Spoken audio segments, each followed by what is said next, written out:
Minha mãe tá me ligando. Oi, mãe. Aonde que você tá?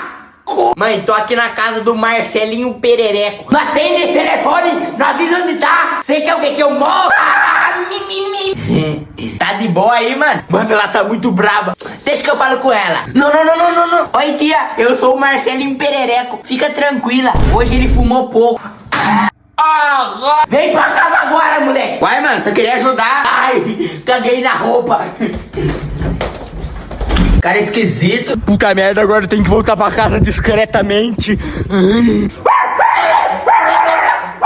Cala a boca, cachorro desgraçado. Aham, você tá aí. Ai, mãe, você tá de castigo. Sem celular, sem cagar. Onde que você tava? Eu tava lá na casa do Marcelinho Perereco. E você beijou na boca alguém? Não, mãe, juro que não.